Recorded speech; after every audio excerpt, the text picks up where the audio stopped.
My name is Nickel, Nickel. I'm sure a lot of you guys have been playing Pokemon Go like I have, but before you go any further, stop the video and write down what team you're on in the comments down below, so I can judge you accordingly. What the fuck are they called? Classic Team Valor. As I'm sure you've seen, people have been going basically everywhere to catch Pokemon, and because of that, a lot of those people are wondering where the most interesting places to catch Pokemon are. There were even these two guys that went into somebody's yard and the person who owned the yard shot their gun at them. So don't go into people's yards. That's not a good idea. Well, follow it, man. I'm here. Just catch it. What? Does he have a gun? Yeah. We should go. What? We're going! Oh! Oh! Oh! And naturally, places like this where people can't go are the places that people do want to go. Like, I wonder what's inside this here volcano. One of the places that seems to be wildly popular in terms of the speculation of what might be there is good old Area 51. If you don't know anything about Area 51, it's basically the place where people assume that the government is hiding all the extraterrestrial information from the world. A place where the government supposedly has spacecrafts and alien samples that they can research. A place where they hold all the alien Pokemon. So anyway, some guys from Frag Hero actually decided to see what was out there for themselves, which they warn is very dangerous and that their reporter was an ex-military veteran, so he was very careful not to break any rules, because I guess you can get in a lot of trouble if they catch you out there in an area that you're not supposed to be. So when they got there, you won't believe what they found. An absolutely unbelievable, incredible Pidgey. It was a sight to behold. Nothing else they seemed to find was very alien themed. It just seemed like the normal assortment of Kanto, Vanilla, Route 1, Desert-ish Pokemon. So even all the way out there still were Pokemon. But one of the strange things they found were empty gyms. Like this one, the Area 51 LVR towing service. You see that truck there? This is the truck that Mew was under the whole time. All your friends always told you it was true, and you never believed. It wasn't a lie, it was a prophecy. It's hard to imagine there being very many places left in the world with completely empty gyms like this. And if there are any left, they probably won't last very long with people going out like this on trips to other parts of the country to see what kind of Pokemon are there. Maybe there will be some empty gyms for a long time up in Tibet or something.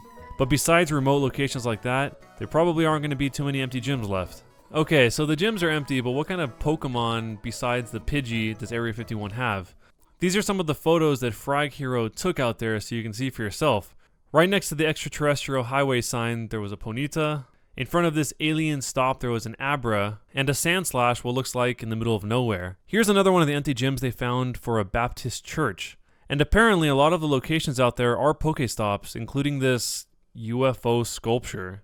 The channel's Super Mega also went out to Area 51 for Pokemon Go. These two guys made the trip, went all the way out there, had no service, and sat in front of Area 51 until the no service part forced them to go around the back. Once they got to the back of Area 51, they used incense and the servers went down again. After about an hour and a half of waiting at the back gates of Area 51, they ended up finding a Pikachu and, of course, a Pidgey. But then long after that, they found a Bulbasaur. A genetically mutated Bulbasaur that had been under the experimentation of Area 51 for the last 7 years, but escaped, and now, because of his mutation, he has a third eye that allowed him to look into the future and know that these two guys were coming, so he ran up to their car to be captured by them and taken away from the horrific life that he once knew.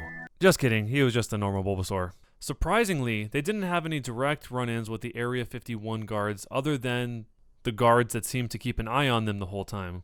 At first, they were perched up above in their truck, looking down and watching, I guess. And then at one point, they drove past them to get into the base, where they keep all the good Pokemon. Honestly, I was hoping for a Deoxys or at least a Mew under a truck or something cool like that. But maybe one day. I reckon the Pokemon Company probably doesn't want to give any government facilities any trouble, so they probably won't make Area 51 into anything special, or people will just start showing up there on a daily basis, when all Area 51 wants is for no one to come, which is the reason they built it out in the middle of nowhere. So there's probably nothing good out there after all. Or is there? Leave a comment down below on one place, anywhere in the whole world, that you would like to go Pokemon Go hunting. like Japan or Australia or a certain part of Europe? Let me know down below in the comments. Before I go, I wanted to talk to you guys about something a bunch of people have been bringing up lately. Some people have mentioned wanting shirts based on thumbnails on this channel, which is something I hadn't really thought of before. If this is something that you guys might be interested in, leave a suggestion on which thumbnail should be made into a shirt.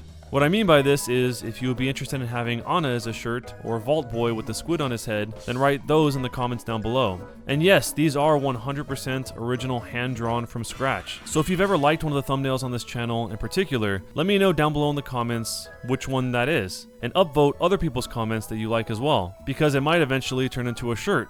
I'll leave you guys with a preview of a previous video. If you want to see the rest of it, just click on the video itself or hit the I button in the corner of the screen to be linked directly to it. Links to everything I mentioned in this video will be down below in the description. Thanks a lot for watching, guys, and I'll see you next time. While Widowmaker and Ana were shooting, that this image here of characters showed up on screen. Why would they show up on screen? And look at how briefly it shows up on screen the first time it's shown. You can barely even see it. Another message shows up during one of the flashes a little bit later on in the video too. There has to be some significance to those characters showing up on screen, and that's what a lot of people figured, because it's not like Blizzard just to put up a random series of characters for no reason. But that code, it's so tight.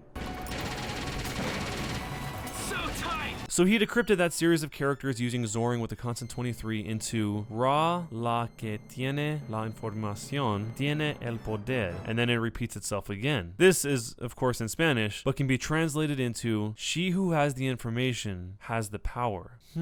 All the hints of Sombra in the game are on Dorado, which is a city in Mexico, which is a country where they speak Spanish. So what does Ra, she who has the information has the power, even mean? Why the Ra? Well, one thought is that it could very easily just be that the